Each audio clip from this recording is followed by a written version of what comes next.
Baik, sekarang kita akan membahas mengenai random vibration. Kalau kita membayangkan getaran di dunia nyata ini seringkali bentuknya itu nggak rapi, nggak seperti gelombang yang naik turun dengan pola yang sama terus-menerus. Justru yang lebih sering kita temui itu adalah getaran yang terasa acak, kadang tinggi, kadang rendah, berubah cepat, dan nggak kelihatan polanya. Inilah yang disebut dengan random vibrations. Kedengarannya mungkin berat ya, tapi pelan-pelan kita akan rapikan dulu gambaran sederhananya. Random vibration analysis itu adalah salah satu metode analisis yang berbasis spektrum. Kita pakai ini jika getaran yang kita hadapi itu adalah getaran dengan banyak pola. Bukan sekedar hanya satu pola saja, tetapi campuran dari berbagai getaran acak yang bercampur menjadi satu. Tujuan dari analisis ini bukan sekedar cari satu angka puncak seperti beberapa besar getarannya, tetapi lebih ke memahami karakteristik statistik dari respons struktur terhadap getaran acak tadi. Biasanya yang dicari itu adalah nilai simpangan bakunya atau standar deviasinya. Dan itu sering disebut sebagai 1 sigma. Nilai ini bisa dibilang mewakili tingkat respon yang khas, yang tipikal dari suatu struktur. Bisa respon dalam bentuk perpindahan, gaya, ataupun tekanan, tergantung pada konteksnya. Ini penting karena dalam banyak kasus, angka seperti 1 sigma ini adalah dasar untuk memprediksi apakah suatu struktur itu sudah bisa bertahan terhadap fatigue atau belum. Fatigue itu adalah kelelahan material. Jadi bukan cuma soal seberapa besar sih getarannya, tetapi lebih ke seberapa sering dan dengan pola seperti apa sih getaran itu bisa membuat struktur tersebut menjadi lelah. Untuk bisa memahami ini dengan lebih enak, kita mundur sedikit. Getaran-getaran yang simpel seperti getaran sinusoidal, baik yang terjadi bebas maupun yang paksa. Nah, getaran jenis ini memiliki satu frekuensi utama yang dominan dan polanya itu terus berulang, teratur, dan juga gampang dikenali. Kalau kita gambar bentuknya itu seperti gelombang yang stabil dan kita bisa langsung bilang, ini frekuensinya 4 Hz gitu, dan bentuknya seperti ini. Tapi, ya, itu adalah dunia yang ideal. Nah, dunia yang nyata pada realitanya, kondisinya itu seringkali jauh dari sederhana. Yang justru lebih sering terjadi itu adalah random vibration ini, yaitu getaran yang punya banyak frekuensi sekaligus. Jadi bukan cuma satu frekuensi dominan, tapi campur-campur. Banyak frekuensi yang hidupnya bersamaan, di saat yang sama. Contoh yang dekat dengan keseharian itu adalah seperti di pabrik, di mana komponen mesin yang terus bergerak bersentuhan. Ada juga di kehidupan sehari-hari, kendaraan yang melaju di jalan yang tidak selalu mulus, atau pesawat yang sedang terbang, atau mungkin pesawatnya itu cuma jalan di landasan saja. Sampai ke kondisi yang ekstrim, seperti roket yang sedang diluncurkan. Semua situasi ini memiliki getaran yang khas, di mana pada setiap momen itu banyak frekuensi yang muncul bersamaan. Nah, itu bisa dibilang random vibrations. Di mana itu seperti mengandung semua frekuensi sekaligus. Tetapi amplitudonya itu berubah-ubah di satu frekuensi, bisa besar sekarang, kecil nanti, atau besar sekarang dan kecil sekarang, dan terus berubah-ubah kayak gitu dari waktu ke waktu. Nah, kalau amplitudonya berubah terus, bagaimana cara kita untuk menilai kondisi seperti itu? Rasanya itu akan sangat sulit sekali kan? Nah, kalau kita lihat grafik ini, sinyalnya itu kelihatan sangat-sangat acak. Naik turun dengan pola yang nggak jelas. Lalu, angka mana yang kita bisa pegang? Jadi kayak gini, meskipun amplitudo getaran berubah-ubah, untuk banyak proses pada kondisi real atau nyata, ternyata nilai rata-rata itu cenderung cukup stabil. Jadi bukan berarti sinyalnya itu benar-benar kacau dan nggak bisa dipegang. Ada karakteristik yang kita bisa tangkap di situ. Dan dari situlah kita memperlakukan random excitations ini sebagai sebuah proses statistik, bukan sekedar sinyal liar yang tidak bisa diukur. Lalu bagaimana cara kita menggambarkan karakteristik statistik dari random vibration itu? Nah, ini biasanya dilakukan melalui PSD atau Power Spectral Density. PSD ini biasanya ditampilkan sebagai grafik yang sumbu horizontalnya adalah frekuensi dan vertikalnya itu adalah seberapa besar energi getaran di frekuensi tersebut. Jadi bukan lagi melihat nilai puncak dari titik tertentu, tetapi lebih ke di frekuensi ini getarannya kuat atau lemah.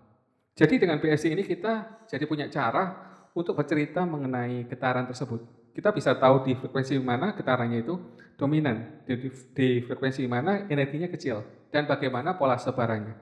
Dalam prakteknya, grafik PSI ini seringkali sudah tersedia, dan ini kita bisa dapatkan dari design specification, standard design, atau dokumen teknis lainnya, tergantung pada industrinya. Jadi kita nggak selalu harus membuatnya itu dari nol.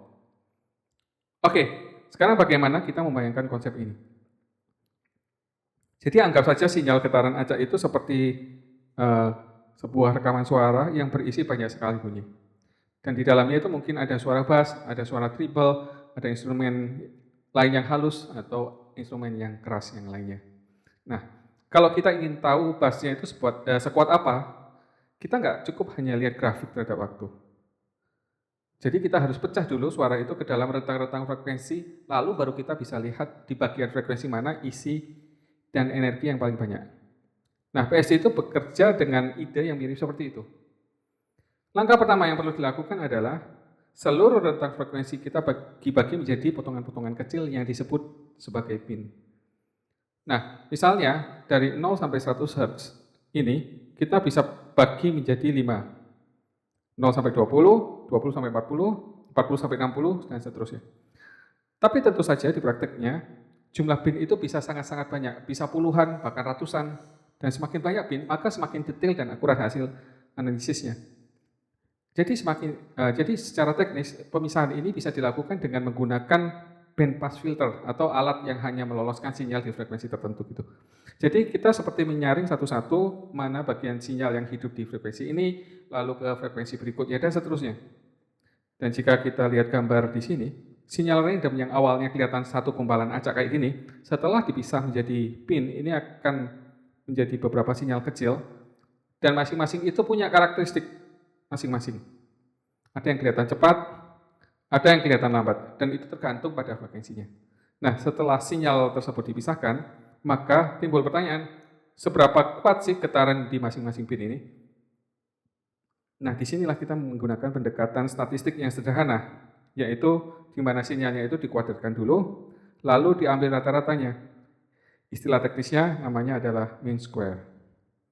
Dan ini kenapa dikuadratkan? Karena kita ingin tahu besarnya energi tanpa peduli arahnya dulu. Mau sinyalnya itu naik atau turun, kita tetap ingin ukur seberapa kuat itu. Dan karena itu kita kuadratkan dulu supaya semuanya itu menjadi positif. Lalu baru kita ambil rata-ratanya. Dan hasil mean square ini memiliki hubungan yang dekat sekali dengan RMS atau root mean square. Sebenarnya mean square itu adalah RMS kuadrat itu sendiri. Makanya satuannya itu juga bisa menjadi satuan RMS pangkat 2. Jadi kita bisa bilang, oh, untuk pin 0 sampai 20 Hz kekuatannya segini, dan untuk pin 20 sampai 40 Hz itu kekuatannya segini, dan seterusnya. Tapi ada satu hal yang penting, kalau kita ingin menggunakan pin yang lebih lebar, misalnya bukan 20 Hz tapi 40 Hz seperti itu, maka jumlah isi yang tertampung di pin itu untuk otomatis lebih banyak. Jadi nilainya bisa terlihat lebih besar.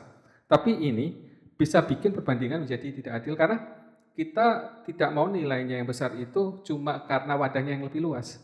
Jadi solusinya gimana? Solusinya adalah dengan membaginya dengan lebar pinnya, di mana mean square tersebut dibagi dengan lebar pinnya. Inilah yang membuat nilai-nilai PSI itu menjadi memiliki nilai yang khas, memiliki satuan nilai yang khas. Unit RMS kuadrat per Hertz, atau ditulis juga unit kuadrat per Hertz. Misalnya, kalau kita ingin menganalisis percepatan, jadi satuannya kayak gini. Kalau kecepatan seperti ini, dan kalau perpindahan seperti ini, dan kadang-kadang juga bisa dalam bentuk gaya menjadi Newton kuadrat per Hertz. Itu tergantung pada konteksnya. Nah, setelah semua nilai PSI per pin tersebut sudah didapat, barulah kita susun menjadi grafik. Biasanya nilai-nilai unit kuadrat per Hertz ini diplot terhadap frekuensi, dan karena kita memakai pin, tiap nilai diawali oleh frekuensi tengah pin. Jadi misalnya pinnya 20 sampai 40 Hz, titiknya ada di 30 Hz. Itulah sebabnya grafiknya itu mempunyai titik-titik seperti 10 Hz, 30 Hz, 50 Hz, dan seterusnya. Bentuk grafiknya itu bisa berupa histogram ini, karena asalnya memang dari potongan pin tersebut. Tetapi supaya lebih enak dibaca, grafik ini sering digambarkan sebagai garis yang menghubungkan titik-titiknya menjadi seperti ini. Dan ada satu kebiasaan yang sering dipakai, di mana grafik PSI itu biasanya ditampilkan dalam format log-log. Sumbu-sumbu frekuensinya itu adalah log-log seperti ini. Alasannya sederhana, karena frekuensinya ini bisa lebar sekali. dan nilai PSI-nya itu bisa berubah jauh antar titik. Dengan log-log tersebut, bentuknya bisa lebih gampang dilihat dan dibandingkan. Sampai sini biasanya muncul pertanyaan, kalau getarannya acak, grafik ini kok bisa stabil? Nah, jawabannya kayak gini. Walaupun di domain waktu sinyal itu benar-benar acak, naik turun tanpa pola, kalau kita ubah ke bentuk PSD, ada pola yang konsisten. PSD itu semacam peta dari energi getaran. Bukan memprediksi bentuk gelombang yang ada, tetapi memberitahu frekuensi ini energinya sebesar apa, sebesar berapa, kayak gitu. Nah, sekarang kita bikin bayangan semakin jelas dengan membandingkan sesuatu yang sederhana, yaitu getaran sinus murni. Kalau kita punya satu getaran sinus di 40 Hz misalnya, maka dalam PSD dia akan muncul sebagai loncakan yang sangat sempit seperti ini, hanya di sekitar 40 Hz seperti ini. Ibaratnya seluruh energinya itu terkumpul di satu titik itu saja. Bandwidth-nya sangat kecil. Kalau lebar binnya itu 1 Hz, maka nilai PSD-nya itu bisa dihitung sebagai kuadrat dari amplitudo RMS. Misalnya amplitudo RMS-nya itu adalah 6 dibagi akar 2. Maka PSD-nya menjadi 18. Dan itu hanya muncul di sekitar 40 Hz saja. Dan terakhir, ada hal praktis yang sering muncul dalam aplikasi. Kadang data PSD yang kita punya dalam bentuk percepatan, tetapi yang kita butuhkan adalah percepatan atau perpindahan atau sebaliknya. Nah, kabar baiknya ketiganya ini bisa dikonversi satu sama lain. Karena dalam domain frekuensi, hubungan antar besaran itu diwakili oleh faktor yang melibatkan frekuensi atau omega, dan nilainya itu adalah 2πf. Secara intuisi, semakin tinggi frekuensi, semakin cepat perubahan gerakannya. Jadi pada frekuensi yang tinggi, percepatan itu akan naik lebih cepat daripada kecepatan. Dan kecepatan lebih cepat dibandingkan perpindahan. Rumus sederhananya ini, dari displacement ke velocity yaitu dikali 2πf kuadrat. Dan dari velocity ke acceleration atau percepatan itu dikali 2πf kuadrat juga. Jadi kalau langsung dari displacement ke acceleration itu jadinya dikali 2πf pangkat 4 ini. Kalau satuannya dalam G, maka tinggal dibagi dengan G kuadrat. Karena G itu adalah satuan percepatan relatif terhadap gravitasi. Setelah konsep PSD ini kita pegang, nanti kita bisa lanjut ke bagian yang lebih aplikatif, di mana PSD ini dipakai sebagai input analisis bagaimana cara bacanya dari spesifikasi dan gimana cara menyambungkannya ke model yang akan kita analisis. Jadi kalau kita tadi sudah kenalan dengan PSD sebagai bahasa baru untuk menggambarkan getaran acak, sekarang mari kita geser sebentar ke bagian yang lebih konseptual, lebih ke peta idenya, yaitu teori di balik random vibration analysis. Dan kita akan juga membahas asumsi-asumsi yang akan kita pakai dan bagaimana alurnya, sampai akhirnya kita bisa menghitung respons struktur dari input acak seperti PSD. Oke, kita mulai dulu dari fondasinya, yaitu asumsi. Saat kita melakukan random vibration analysis, ada beberapa hal yang diam-diam kita anggap tetap. Misalnya, kita anggap struktur yang sedang kita analisis itu memiliki sifat yang konstan. Kekakuannya tidak berubah-ubah, massa dan kedamannya juga stabil. Nah, kita juga tidak sedang menghadapi beban lain yang tiba-tiba muncul atau berubah dengan sendirinya. Seperti temperatur yang tiba-tiba naik dan turun secara luar biasa, atau tekanan yang melonjak atau yang berubah-ubah selain daripada eksitasi random itu sendiri. Lalu ada juga asumsi mengenai redaman, dan redaman itu biasanya kita anggap ringan, artinya bukan berarti tidak ada redaman sama sekali ya. Tetapi ini kita anggap bahwa perubahannya itu lebih kecil dibandingkan gaya-gaya seperti inersia atau gaya elastis. Jadi ini bukanlah pemain utamanya. Oke, sekarang dari sisi keacakannya sendiri itu ada dua. Kata kunci yang penting adalah yang pertama stationary, yang kedua adalah ergodik. Stationary itu artinya secara statistik proses acaknya itu stabil sepanjang waktu. Meskipun bentuk gelombangnya itu berubah-ubah, karakter statistiknya itu tetap, yaitu rata-rata simpangan baku semuanya itu konsisten. Jadi apa yang kita lihat sekarang kurang lebih mewakili apa yang akan kita lihat nanti. Sedangkan ergodik ini soal representasi. Nah, maksudnya kayak gini. Kita tidak perlu punya 1000 contoh sinyal yang berbeda untuk memahami proses acak ini. Satu sinyal yang cukup panjang dan lebar dan representatif itu sudah bisa memberikan gambaran statistik yang baik secara keseluruhan. Jadi kita cukup bekerja dengan satu rekaman yang baik tanpa harus mengulang secara eksperimentally berkali-kali kayak gitu. Setelah fondasinya kita pegang, baru kita bicara mengenai bentuk distribusi dari eksitasinya. Dalam banyak kasus random vibration di dunia nyata ini, kita bisa dekati dengan distribusi Gaussian atau bisa disebut dengan distribusi normal. Kalau bentuk sinyalnya terhadap waktu kita lihat ini memang kelihatannya naik turun nggak jelas, tapi kalau kita lihat dengan cara lain, yang kalau umpamanya kita catat berapa kali sih amplitudo ini muncul, berapa sering yang lebih besar atau lebih kecil, maka hasilnya seringkali membentuk kurva lonceng yang halus. Ini yang disebut sebagai bell curve. Di dalam distribusi seperti ini, kita punya alat ukur yang sangat berguna, yaitu sigma atau standar deviasi tadi. Sigma itu seperti skala jarak dari nilai rata-rata. Kita bisa bilang kejadian yang ada di rentang 1 sigma dari rata-rata itu yang paling umum. Kalau kita ambil plus minus 1 sigma, itu mencakup sekitar 68% kejadian. Untuk yang plus minus 2 sigma, itu cakupannya sekitar 95%. Dan kalau sampai plus minus 3 sigma, sudah mencapai 99,73%. Itu artinya kejadian yang di luar itu sangat jarang. Memang secara teori distribusi normal ini memiliki ekor yang panjang sampai tak hingga. Tapi di prakteknya, di dunia nyata, biasanya tidak sampai sepanjang itu. Banyak sistem punya batas fisik. Dan kejadian ekstrim meskipun mungkin, tapi itu sangat-sangat jarang terjadi. Itu sebabnya 3 sigma itu sering dipakai untuk batas desain yang paling masuk akal. Ada satu sifat untuk memudahkan analisis ini, terutama kalau sistemnya itu linear. Kalau input acaknya itu Gaussian, maka outputnya juga akan Gaussian. Jadi walaupun bentuk outputnya itu bisa berbeda ukuran, beda sebaran, secara statistik dia akan tetap satu keluarga. Ini yang membuat semuanya itu bisa tetap ditengani dengan pendekatan yang konsisten. Setelah berbicara mengenai sifat eksitasinya, kita lanjut ke inti dari random vibration analysis ini, yaitu bagaimana cara menghitung respon sistem terhadap input acak ini. Jalurnya tidak langsung loncat ke acak, tetapi biasanya itu kita mulai dari yang lebih sederhana dulu, yaitu dari respon sistem terhadap getaran sinus. Bayangkan sistem paling dasar yaitu 1 derajat kebebasan di mana itu ada massa, pegas, dan redaman. Lalu kita beri input sinusoidal dengan frekuensi tertentu. Di contoh itu misalnya sebesar 40 mm per detik kuadrat pada frekuensi 30 Hz. Yang menarik di sini adalah output sistemnya itu tidak selalu ikut input secara lurus atau linear. Bisa jadi outputnya itu lebih besar atau lebih kecil. Dan hampir pasti akan mengalami pergeseran fasa. Di sini misalnya outputnya itu menjadi 119 mm per detik kuadrat dan fasenya bergeser sekitar 116 derajat. Dari situ kita bisa ambil 2 informasi yang penting. Yang pertama itu adalah seberapa besar penguatan yang terjadi, yaitu amplitudo rasio, dan seberapa besar pergeseran waktunya, yaitu sudut fasenya.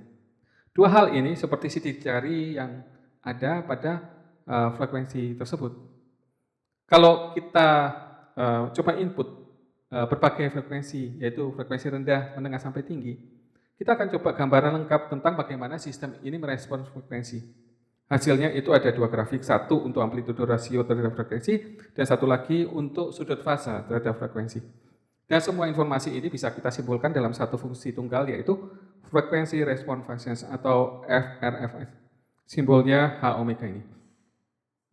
RFF bentuknya itu adalah bilangan yang kompleks. Di dalamnya ada bagian real dan satunya lagi bilangan imajiner. Dan di sini kita bisa dapat kembali amplitudo dan fasenya. Besar RFF ini adalah amplitudo rasio. Dan perbandingan bagian imajiner dengan real itu memberitahu kita tentang sudut fase tersebut. Lalu disinilah semuanya menyatu. Karena input acak kita sudah direpresentasikan dengan PSD, yaitu sebaran energi terhadap frekuensi, dan kita juga sudah tahu bagaimana sistem bereaksi terhadap setiap frekuensi lewat FRF itu, maka kita bisa menghitung responnya juga dalam bentuk PSD. Hubungannya sederhana, RPSD atau respon PSD itu adalah hasil perkalian antara kuadrat FRF dan input PSD. Kalau ditulis seperti ini ya. Ini artinya bahwa di setiap frekuensi itu kita ambil kekuatan input PSD, lalu kita kalikan dengan penguatan sistem pada frekuensi itu. Karena PSD tersebut berbasis kuadrat, maka FRF-nya juga harus dikuadratkan seperti ini. Jadi secara visual ini bisa dibayangkan seperti ini, ada kurva input PSD, ada penguatan sistem dari FRF, dan hasilnya adalah kurva RPSD yang mencerminkan gabungan keduanya. Puncak-puncaknya itu biasanya muncul di frekuensi yang sistemnya paling sensitif, misalnya di dekat resonansi. Karena di sana RFF-nya itu besar.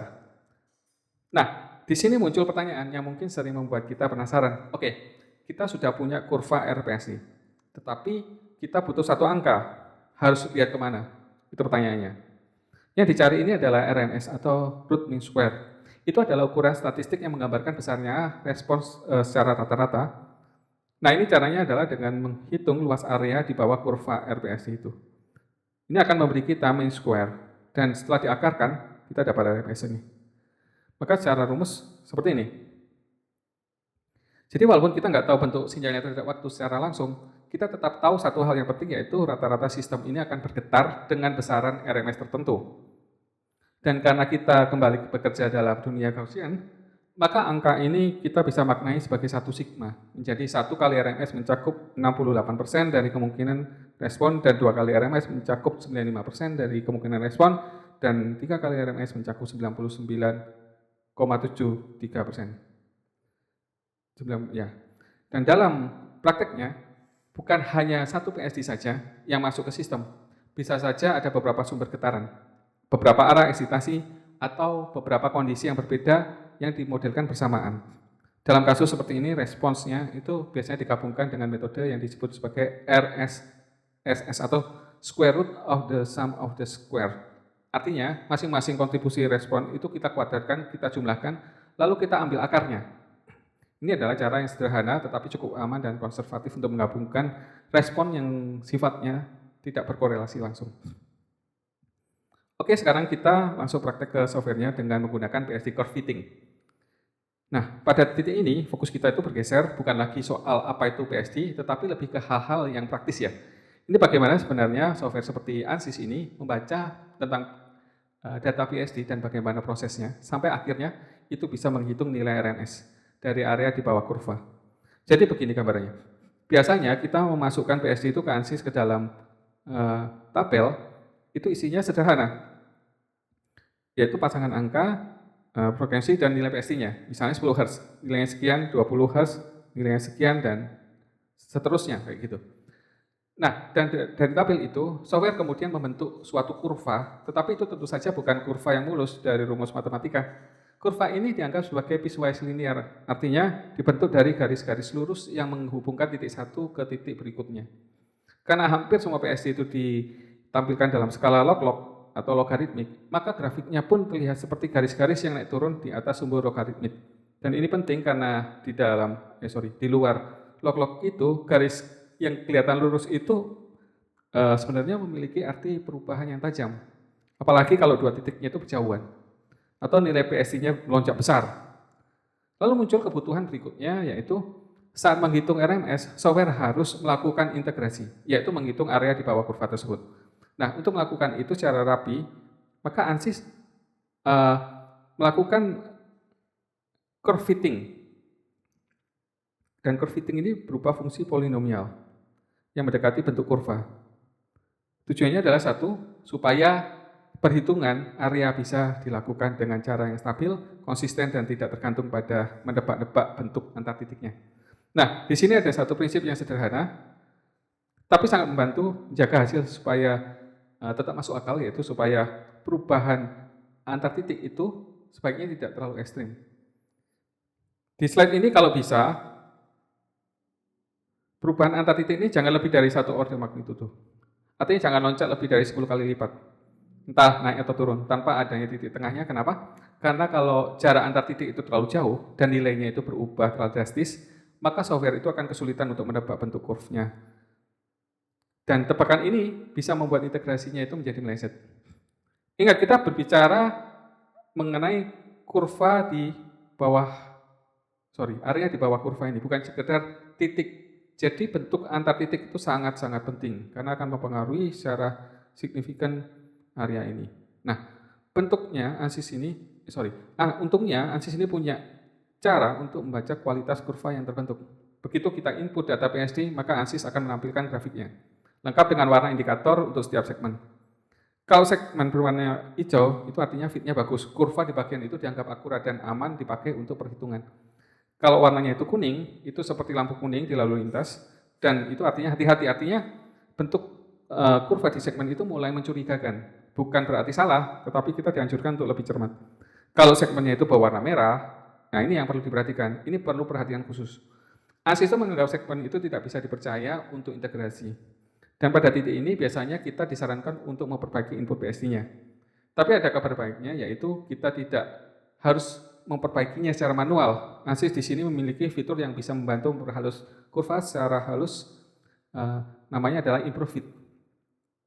Caranya cukup sederhana. Di bagian load data ini, seperti menu kecil ini, kita bisa pilih Improve Fit ini. Nah, begitu fitur ini dijalankan, ASIS akan mencoba untuk memperbaiki bentuk kurva. Caranya dengan menambahkan titik-titik interpolasi di antara data yang sudah kita input seperti ini.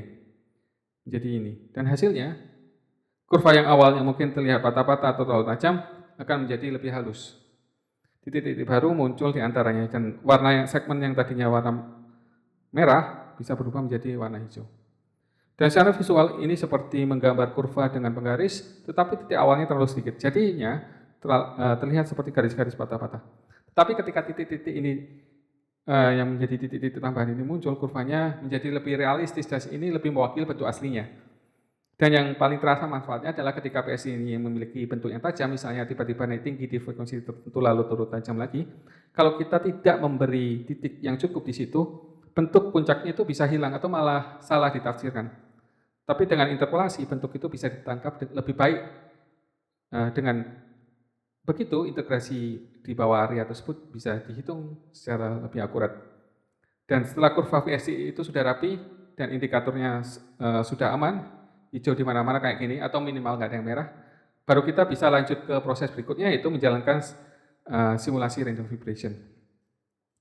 Lalu membaca output seperti RPSD, dan nilai RMS yang dihitung dari kurva tersebut. Dan karena RMS ini adalah representasi statistik dari respons struktur dan eksitasi acaknya, maka semua keakuratan hasil itu sangat tergantung pada seberapa baik kita menceritakan dalam tanda kutip inputnya itu melalui kurva PSI tadi. Oke, sekarang kita masuk ke bagian yang sangat praktis, tetapi justru di sinilah banyak keputusan yang penting yang perlu kita ambil, yaitu analisis setting. Ini bisa dibilang bukan tempat kita mempelajari konsep baru, tetapi lebih ke menyiapkan panggungnya, supaya analisis random vibration ini bisa berjalan dengan rapi, hasilnya stabil, dan yang paling penting itu adalah kita bisa percaya dengan hasilnya. Langkah yang pertama yang dimulai dari modal analisis dulu. Karena di analisis mechanical, random vibration itu sebetulnya tidak berdiri sendiri. Dia menumpang pada hasil dari modal analisis. Yang dibutuhkan itu adalah frekuensi natural dan bentuk-bentuk mode getar yang sudah dihitung sebelumnya. Jadi di proyek skematik ini kita menyiapkan satu sistem modal, lalu satu sistem random vibration. Setelah itu kita hubungkan keduanya, bukan sembarangan ini, tapi kita menghubungkannya ini di level solution. Artinya random vibration ini langsung membaca hasil hitungan dari modal. Bayangkan seperti itu, modal analisis menyediakan bahan mentah dan random vibrations itu mengolahnya untuk menjawab pertanyaan, kalau strukturnya ini menerima getaran acak, seperti apa respons strukturnya dan seperti apa respons statistiknya. Nah, begitu koneksi antar sistem ini sudah beres, kita masuk ke salah satu pengaturan yang sering ditanya, yaitu berapa banyak mode yang dipakai. Di analisis setting pada bagian option ada number of mode to use. Nah, cara berpikirnya sederhana, tetapi ini sangat penting. Yaitu di sini kita ingin mode yang dihitung mencapai seluruh rentang frekuensi yang dicapai oleh PSI tersebut. Bahkan idealnya itu lebih luas sedikit. Nah, panduan umum yang sering dipakai adalah dengan cara menghitung mode dari 0 hingga sampai 1,5 kali dari frekuensi maksimum di PSI. Misalnya, input PSI didefinisikan sampai 100 Hz. Maka model analisis tersebut sebaiknya mencakup hingga 150 Hz. Supaya kita nggak melewatkan kontribusi mode-mode yang bisa saja masih berpengaruh, terutama di ujung atas rentang PSD. Setelah itu, di random vibration-nya itu sendiri pengaturannya bisa di-set simple, yaitu number of pods to use sama dengan all. Karena kita sudah memilih dengan hati-hati di modal analisis, maka di tahap ini kita tinggal bilang ke ANSYS, pakai saja semua yang sudah tersedia itu. Nah, di sini ada 2 pengecekan yang sebaiknya kita perlu lakukan untuk memastikan bahwa semuanya itu benar-benar siap. Yang pertama adalah kita tinjau kembali untuk kualitas curve fitting dari input PSD. Pastikan grafiknya itu sudah mulus, tidak ada segmen merah atau kuning yang mengkhawatirkan. Dan yang kedua adalah kita lihat rasionya. Ratio of effectiveness to total mass dari hasil modal analisis. Ini adalah cara yang cepat untuk menilai apakah mode-mode yang kita pakai tersebut cukup mewakili gerakan struktur. Banyak engineer itu menjadikan 90% itu menjadi target yang nyaman, khususnya di daerah eksitasi yang relevan. Kalau di bawah itu mungkin perlu ekstrak yang lebih banyak lagi untuk mode atau memperluas rentang frekuensinya. Ada juga praktik yang sering dipakai untuk jaga-jaga, yaitu menaikkan jumlah mode sedikit demi sedikit gitu. Lalu memperhatikan apakah RPSI-nya itu atau nilai RMS-nya itu berubah signifikan atau enggak. Kalau umpamanya sudah stabil, itu artinya pertanda bahwa jumlah mode yang kita pakai itu sudah cukup. Lalu ada satu fitur yang kita bisa pakai dan itu sangat membantu untuk bisa melihat mode yang diekstrak, yaitu exclude insignificant modes ini. Fitur ini juga ada di analisis setting lalu ke options. Kalau diaktifkan, maka software akan otomatis menyaring mode-mode yang kontribusinya sangat kecil dan mengabaikannya dari perhitungan. Nah, ini kita bisa atur ambang batasnya lewat mode significant level. Nilai kecil seperti 1E pangkat minus 4 ini biasanya cukup aman untuk memangkas mode yang tidak penting tanpa mengorbankan akurasinya. Tapi tentu saja, semakin rendah nilainya, semakin banyak mode yang tetap ikut dihitung. Oke, berikutnya kita masuk ke output controls. Secara default, ANSYS ini akan menghitung respon dalam bentuk displacement. Dan itu sudah otomatis aktif. Tapi kalau kita ingin juga tahu hasil dalam bentuk kecepatan atau percepatan, kita tinggal aktifkan opsi calculate velocity dan calculate acceleration itu menjadi yes. Ini tergantung pada kebutuhan. Kadang kita ingin tahu perpindahan itu karena berhubungan dengan clearance, tapi kadang kita juga perlu mencari percepatannya juga. Misalnya kita perlu membandingkan hasil simulasi dengan spesifikasi getaran dari komponen elektronik atau standar lingkungan. Di bagian output ini juga ada satu opsi kecil yang bisa sangat berguna, yaitu keep model result. Ini kalau di set ke yes, ini maka ANSYS akan menyimpan hasil modal analisis secara internal. Nantinya akan bisa dipakai oleh random vibrations. Nah, ini akan mempermudah integrasi data. Tapi tentu saja ada konsekuensinya. Konsekuensinya itu adalah akan makan hard disk dan waktu komputasinya semakin meningkat gitu. Lalu selanjutnya kita masuk ke topik yang sederhana tapi dampaknya besar, yaitu damping.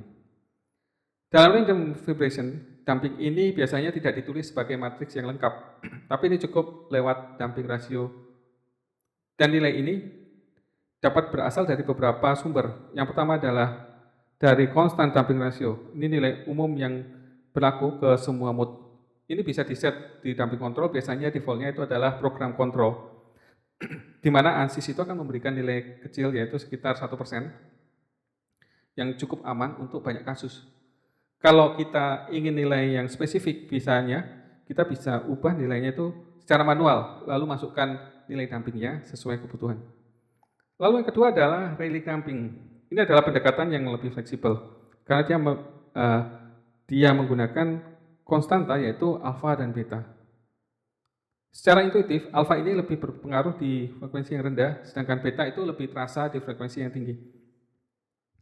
Karena bentuknya itu dikalikan dengan omega atau frekuensi sudut dan omega kuadrat. Lalu yang ketiga, seringkali mungkin terlupakan adalah material damping. Nah, ini bukan di analisis setting, tapi di bagian engineering data, kalau mau nyetingnya. Nah, kalau material kita punya karakteristik tertentu, kita bisa masukkan damping rasionya di situ. Misalnya kalau ini kita masukkan menjadi kolom material dependent damping ini, atau field khusus yang ada di material properties. Jadi dengan begitu, saat dianalisis, ANSYS tersebut akan membawa informasi damping dari material, bukan cuma dari angka global atau dari Rayleigh, Jadi dari gabungan semuanya ini, yaitu damping global, relik, dan material, itu akan digunakan untuk membentuk total damping per modenya. Dan itu penting karena damping itu akan mempengaruhi hasil RPSD atau RMS dan seberapa besar respons struktur terhadap getaran acaknya. Terutama ini terjadi di sekitar frekuensi resonansi, di mana peran damping itu menjadi krusial. Oke, sekarang kita masuk ke bagian load dan support. Nah, di sini kita bisa lihat di sini ya. Ini kita mulai berhadapan dengan hal-hal yang sangat praktis, bukan lagi teori atau konsep abstrak, tapi pertanyaannya ini akan menjadi sangat konkret, yaitu beban macam apa yang masuk ke struktur dalam analisis random vibration itu, dan dia akan lewat pintu yang mana. Nah, yang perlu kita bayangkan pertama-tama itu adalah random vibration ini berdiri di atas modal analisis. Artinya, segala hal tentang bagaimana struktur duduk, terikat, atau nempel ketumpuannya itu semuanya sudah harus beres di tahap modal. Karena logikanya seperti ini. Random vibration itu akan menghitung respon berdasarkan model shape dan frekuensi natural yang berasal dari kondisi tumpuan yang sudah jelas. Kalau supportnya itu belum lengkap atau berubah-ubah, maka karakter getar yang dipakai untuk perhitungan itu akan goyah. Dan itu bisa membuat hasil analisis itu kehilangan makna. Makanya semua support, baik fixed support, displacement, remote displacement, atau body ground spring, dan yang lainnya itu ditentukan dan dikunci dulu di model analisis. Di sana kita sudah menyatakan dengan tegas bahwa bagian mana yang tidak boleh bergerak, bagian mana yang fleksibel, dan kalau ada spring ke ground, berapa nilai kekakuannya. Nah, setelah urusan support selesai di modal, barulah kita bicara soal beban di random vibration. Dan disinilah karakter random vibration itu mulai terasa beda dibanding analisis yang lainnya. Karena beban yang dipakai itu bukan gaya yang biasa, bukan beban waktu yang bisa dikatakan langsung naik turun sinus seperti itu, tetapi PSD based excitation. Ini adalah suatu jenis beban yang mewakili getaran acak dari dasar struktur, dari tumpuan atau pondasi dalam bentuk spektrum. Jadi bukan grafik gaya terhadap waktu, tapi grafik sebaran energi terhadap frekuensi. Inputnya ini bisa bermacam-macam bentuk, tergantung pada data yang kita punya. Kalau kita dapat data spesifik dari data PSD kecepatan, maka kita bisa pilih PSD acceleration ini. Kalau kita punya data dalam satuan G, maka kita pilih yang ini. Kalau datanya berupa kecepatan atau perpindahan spektral, tinggal disesuaikan inputnya, yaitu velocity atau displacement. Jadi nggak ada yang aneh, semuanya itu menyesuaikan dengan bentuk spektrum yang tersedia. Nah, kalau seumpamanya ada lebih dari satu sumber eksitasi, apakah bisa? Jawabannya bisa. Kita bisa memasukkan beberapa PSC excitation ke dalam satu model, tetapi ada satu asumsi yang penting, yaitu bahwa semua eksitasi itu dianggap uncorrelated. Maksudnya begini, setiap input PSD tersebut dianggap berdiri sendiri, nggak ada hubungan fase, nggak ada pengaruh statistik silang antara satu PSD dengan yang lainnya, semuanya bekerja seolah-olah independen. Itulah sebabnya, kalau ada kebutuhan untuk menangani eksitasi yang saling berkorelasi, pendekatannya itu biasanya harus di luar setup standar yang kita bahas ini. Karena dalam fitur random vibration yang umum, korelasi antar PSD itu memang tidak difasilitasi secara langsung. Setelah tahu bahwa PSD tersebut masuk dari base, maka pertanyaan berikutnya adalah masuk lewat support yang mana? Dan ini adalah titik penting yang mungkin sering terlewat. Pemilihan support tempat PSD tersebut diterapkan itu tidak dilakukan di bagian support, tetapi di dalam detail beban PSD-nya sendiri. Jadi ketika kita menambah beban, misalnya kita masukkan PSD accelerations, maka di situ panel detailnya akan muncul bagian untuk memilih scope atau boundary conditions. Di situ kita tetapkan getaran acak ini mau masuk lewat mana. Dan ini pilihannya tersedia dan biasanya fleksibel, bisa all support, bisa semua fixed support, bisa semua berupa displacement, atau gabungan di antaranya. Atau bahkan kita bisa pilih satu atau dua support saja secara spesifik. Nah, ini bayangkan seperti ini. Struktur kita ini bertumpu di beberapa titik. Nah, sekarang kita mau mengirimkan getaran dari pondasi. Nah, kita harus jelas di sini, pondasi yang mana yang sedang digoncang oleh spektrum PSD ini. Dan itu ditentukan di bagian detail, bukan di definisi supportnya. Dan yang menarik untuk skenario yang lebih kompleks, kita bisa menerapkan beberapa PSD excitation. Dan masing-masing itu diarahkan ke support yang berbeda. Misalnya, satu PSD masuk dari kaki kiri, satu lagi dari tumpuan belakang, satu lagi dari remote mount atas. Selama semuanya itu uncorrelated konfigurasi seperti ini bisa diterapkan dan diproses dengan baik.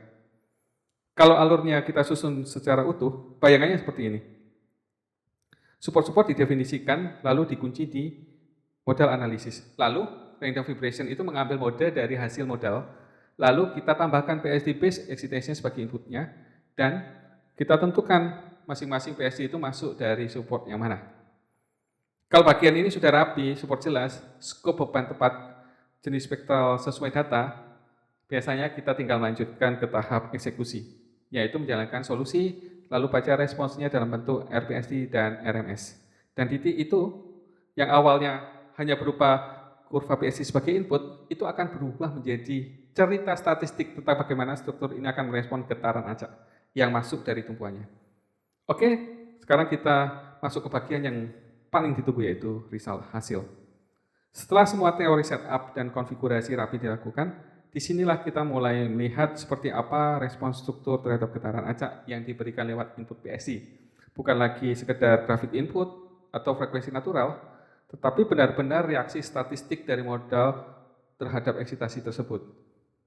Yang pertama yang perlu diingat yaitu hasil random vibrations itu sifatnya statistik. Kita tidak sedang melihat bagaimana struktur itu bergerak dari waktu ke waktu seperti pada analisis transien. Di sini yang kita lihat adalah gambaran besar dari perilaku struktur dalam bentuk ukuran seperti RMS, 1 sigma, dan respon PSD. Yang semuanya itu mewakili respon rata-rata statistik, bukan respon yang instan. Itulah kenapa hasil deformasi yang kita baca itu adalah hasil direksional, yaitu displacement dalam arah axiation, velocity pada arah tertentu, dan acceleration pada arah tertentu itu juga. Kenapa bukan total vektor langsung?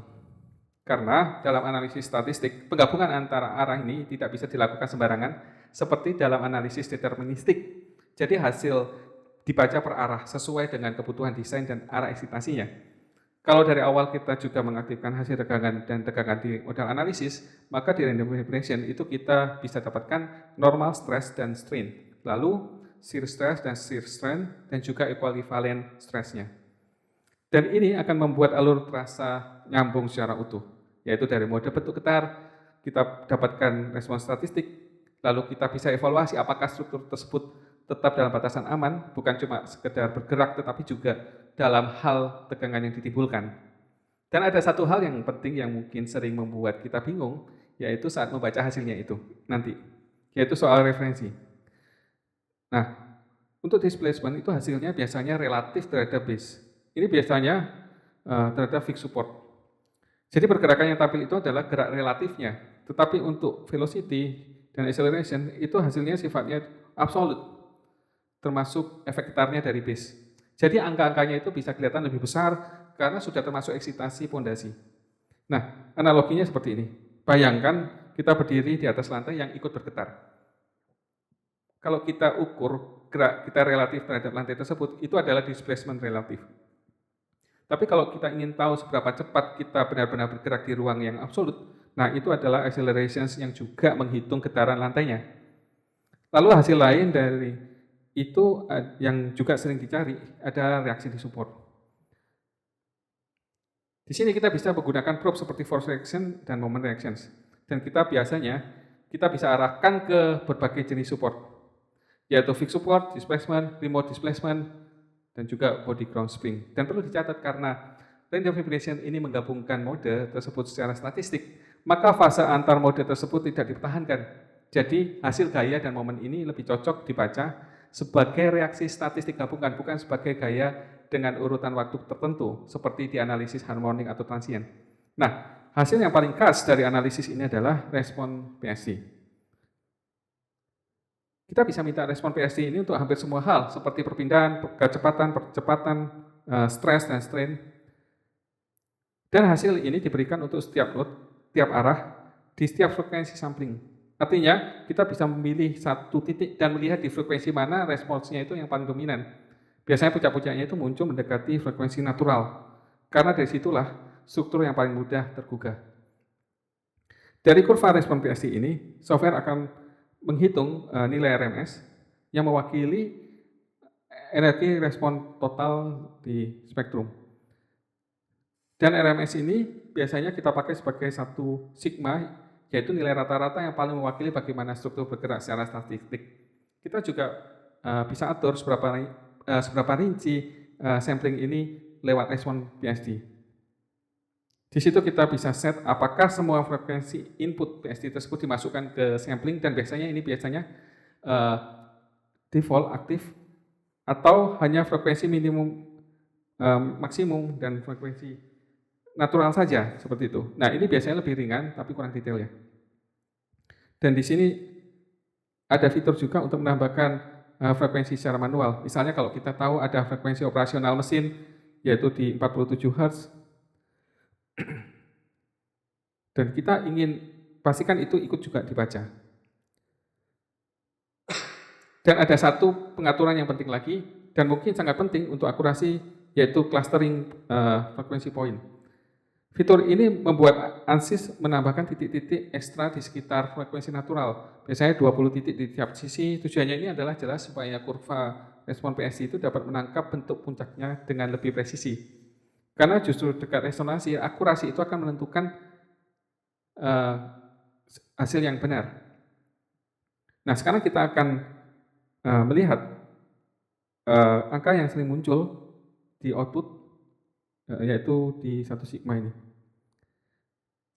Secara default, hasil random vibration ini diberikan dalam bentuk 1 sigma, yaitu satu standar deviasi, dengan asumsi rata-rata responsnya itu adalah 0, yang biasa berlaku di sistem-sistem acak yang seimbang. Interpretasinya itu sederhana, yaitu seperti yang sudah saya jelaskan sebelumnya, seperti ini. Nah, kalau kita butuh batas konservatif, misalnya untuk safety atau fatigue limit, kita tinggal kalikan hasilnya menjadi 1 sigma dikali 2 atau 3, dan tergantung pada kebutuhan interpretasinya. Dan biasanya opsi ini bisa dipilih langsung di result setting, tanpa harus mengotak-atik hitungan manualnya.